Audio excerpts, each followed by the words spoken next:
यो हो Vivo को V30 र यसमा चाहिँ तीनटा 50-50 मेगापिक्सलको क्यामेरा छ। सो Vivo-मा चाहिँ हामीले हुन्छ नि क्यामेरा फिचर्सहरु हुन्छ नि टन्नै पाइरहेको हुन्छौं र यसमा पनि हामीले चाहिँ टन्नै क्यामेरा फिचर्सहरु पाउँछौं। सो यसपालि चाहिँ अपग्रेडेड जुन पोर्ट्रेट फ्ल्याश सिस्टम दिएको छ यसमा हैन, अरा लाइट सिस्टम भन्छ। त्यसैगरी पोर्ट्रेट भिडियो पनि छ, EIS र OIS पनि आउँछ। सो नर्मली Vivo को V सिरिज को फोन्सहरु चाहिँ अलिकति प्रिमियम प्राइस ट्यागको साथमा आउँछ हैन, र यसको प्राइस 60,999। सो V29 भन्दा चाहिँ 1000 जस्तो मात्र महँगो छ, जुन ठिकै हो। 12256 भेरिएन्ट आउँछ हैन। सो यसमा चाहिँ अब हामीले के अपग्रेड्स पाउँछौं, क्यामेरा फिचर्सहरु कस्तो छ, परफर्मेन्स कस्तो छ, सबै चेक गरेर म Anmol Shrestha and you are watching tech lake. Let's go. So फर्स्टमा चाहिँ हामी अनबक्सिङ गरेर हेरौँ है त। अब बक्स चाहिँ हुन्छ नि यो लाइक स्ट्यान्डर्ड नै बक्स हाल्यो, तर यसमा अगाडिपट्टि टेक्सचर दिएको छ हैन, यहाँ साउन्ड पनि आउँछ। अब अरु के छ भन्दाखेरि IMEI नम्बर हो यो चाहिँ खासमा हैन, स्टिकर छ IMEI नम्बरको। Case transparent cover case. त्यसपछि अब यो हाम्रो स्ट्यान्डर्ड अब क्विक स्टार्ट गाइड्सहरु। त्यसपछि चार्जर चाहिँ यसको ठुलो छ हैन, Vivo फ्ल्याश चार्ज। यो चाहिँ 80 वाट चार्जर हो है, फेरि चार्जिङ त्यसमा फास्ट छ। अर्को कुरा भनेको हाम्रो टाइप सी केबल, अनि त्यसपछि सिम इजेक्टर टुल।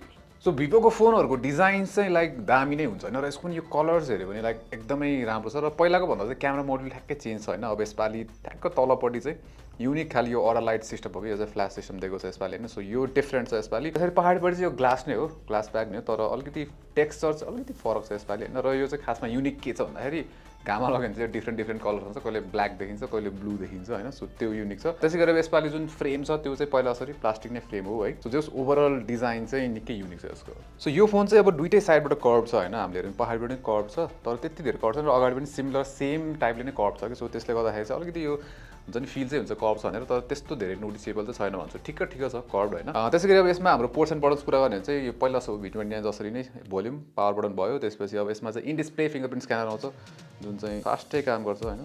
गुड। त्यसैगरी अब तलपट्टि चाहिँ अब डुअल सिम स्लट भइहाल्यो हैन। त्यसपछि माइक, USB टाइप सी अनि स्पिकर। सो अब यो प्राइस पोइन्टमा चाहिँ नर्मली हामीले डुअल स्पिकर पाउँछौँ हैन, स्टिरियो स्पिकर छ, तर यसमा चाहिँ सिंगल स्पिकर छ। क्वालिटी चेक गरेर हेर्नु मैले।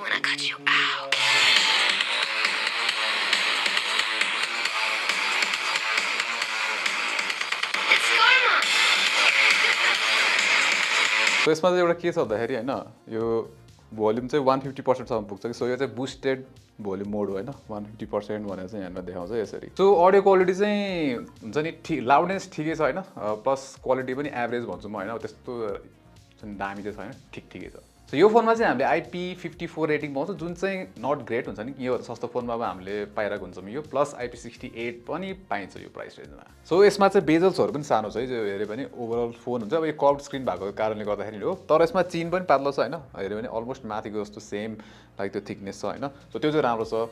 र यसमा चाहिँ के छ भन्दाखेरि जुन डिस्प्ले छ त्यो चाहिँ 6.78 इन्च AMOLED प्यानल भयो, 120 Hz रिफ्रेश रेट। र Vivo-ले चाहिँ एकदम राम्रो काम चाहिँ के गर्दैछ भन्दाखेरि हैन, लोकल पिक ब्राइटनेस र ग्लोबल पिक ब्राइटनेस छुट्याएको छ कि। सो यसको लोकल पिक ब्राइटनेस भनेको चाहिँ 2800 निट्समा छ।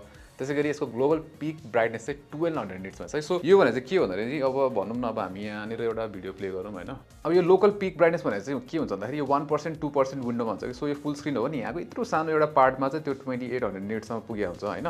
नत्र ग्लोबल पिक ब्राइटनेस भनेको चाहिँ भनौँ न, यो भिडियो पुरै प्ले भइरहेछ भने यो हाई ब्राइटनेस मोड हुन्छ नि, स्पेशली घाममा चाहिँ हैन 1200 निट्स पुग्छ। त्यो भनेको चाहिँ पुरै स्क्रिनको ब्राइटनेस हो क्या।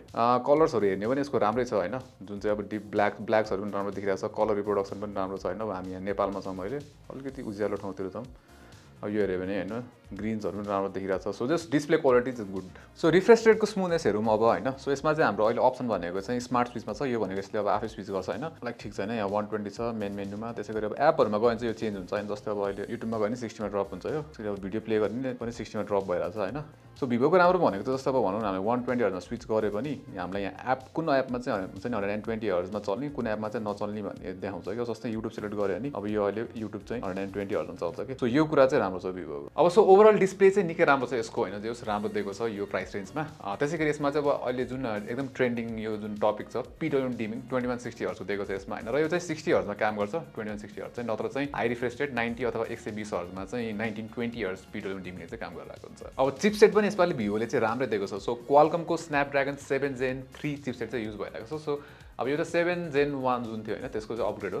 अब 7 प्लस जेन 2 हरुको अपग्रेड चाहिँ हैन है फेरि यो चाहिँ सो 7 जेन 3 राम्रो चिपसेट हो 12GB र्याम पनि आउँछ 256GB स्टोरेज पनि दिएको छ सो जे होस् हुन्छ नि परफर्मेन्सको लागि चाहिँ राम्रो छ किन भन्दाखेरि डेली टास्कहरु त मजाले चल्छ हैन जस्तै अब एप ओपनिङ्सहरु स्विच गर्दाखेरि केही प्रब्लम छैन स्मुथ छ र गेम पनि अब टेस्ट गरेर हेरिहालौँ सो फर्स्टमा चाहिँ let's see PUBG so PUBG mobile चाहिँ हामीले यसमा अल्ट्रा एचडीआर ग्राफिक्ससँग खेल्न मिल्छ हैन अब तर एचडीआर मा चाहिँ हामीले एक्सट्रिम सेटिङसम्म खेल्न मिल्छ सो यो भने चाहिँ राम्रो हो तर आई थिंक 90 हर्ज अप्सन दिएको भए चाहिँ बरु झन् बेटर हुन्थ्यो किनभने स्मुथमा बरु 90 अप्सन भए चाहिँ बेस्ट हुन्थ्यो हैन अब गेम प्ले पनि हेरौँ है त सो गेम प्ले त स्मुथ नै छ हैन अब यो स्न्यापड्रागन 7 जेन 3 हो नो प्रब्लम सो गेम पनि मजाले चल्छ हैन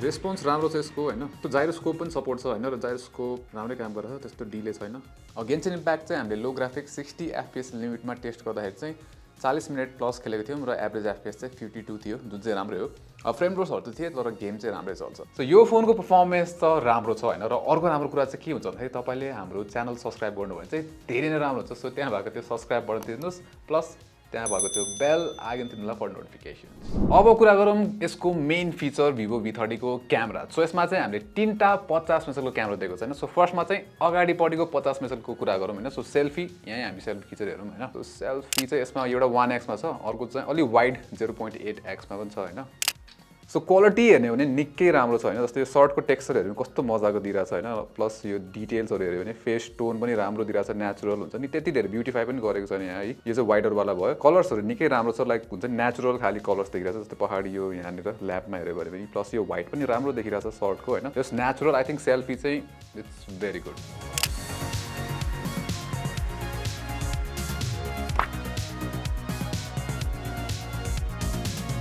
अब चाहिँ हामी यसको यो अरा लाइटिङ भन्ने जुन हुन्छ नि यो फिल लाइट जस्तो दिन्छ हैन यो चाहिँ पोर्ट्रेट्सहरुको लागि स्पेशली दिएको छ Vivoले सो यो चाहिँ टेस्टिङ गरेर हेर्छौं सो अब चाहिँ हामी लो लाइटमा अलिकति पोर्ट्रेट्सहरु खिचेर हेर्छौं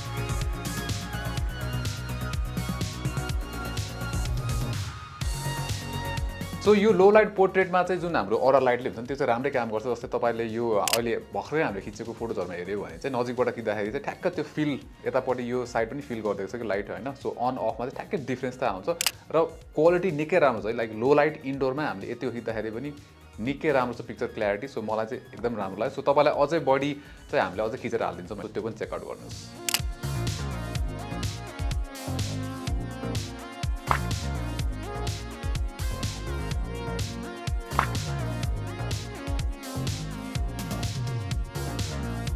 अब भिडियो चाहिँ यसबाट हामीले 4K 30 सम्म खिच्न मिल्छ मेन क्यामेराबाट राम्रो छ क्वालिटी हल्का नोइज चाहिँ नोटिस चाहिँ हुन्छ है डे लाइटमा पनि स्टेबलाइजेसन चाहिँ राम्रो छ यसको कलर चाहिँ अलिकति वार्म चाहिँ छ र यसमा चाहिँ यो पोर्ट्रेट इफेक्ट भिडियो पनि खिच्न मिल्छ तर 1080p 24 FPS मा मात्र र पोर्ट्रेट इफेक्ट ठिकै देखिन्छ हुन्छ नि त्यति साफ चाहिँ हुँदैन भिडियो र जुन ब्लर इफेक्ट हुन्छ त्यो चाहिँ अलिकति फेक हो भन्ने जस्तो चाहिँ हुन्छ है त्यसैगरी अगाडि पनि हामीले चाहिँ 4K 30 भिडियो छ राम्रो छ क्वालिटी अलिकति वार्म चाहिँ देखिन्छ फेस रियर क्यामेरा जसरी र स्टेबलाइजेसन चाहिँ मेन क्यामेरा जस्तो छैन यसमा हुन्छ नि स्टेबलाइजेसन चाहिँ राम्रो हुँदैन यसमा पनि हामीले पोर्ट्रेट इफेक्ट भिडियो चाहिँ खिच्न मिल्छ हैन र क्वालिटी ठिकै छ रियर क्यामेरा जस्तो नै छ 1080p 24 FPS मा अब ब्याट्री चाहिँ यो फोनमा 5000 mAh को छ हैन र 5000 mAh भनेको एक दिन भन्दा बेसी मजाले टिक्छ प्लस यतिको स्लिम फोनमा 5000 mAh राम्रै हो हैन र यसको चार्जिङ झनै दामी छ 80 वाट को फास्ट चार्जिङ पाउँछौँ हामीले र चार्जर बक्समै आउँछ हैन लाइक अरु कम्पनीहरु जस्तो छैन Vivoले हैन जस दिन्छ अनि त्यसपछि 0 to 100% फास्ट चार्ज चाहिँ यो त्यस्तै 48 मिनेट्स हुन्छ क्लेम गरेको छ Vivoले चाहिँ त्यसैगरी अब यसमा OS out of the box Android 14 आउँछ फन्टच OS 14 नै हो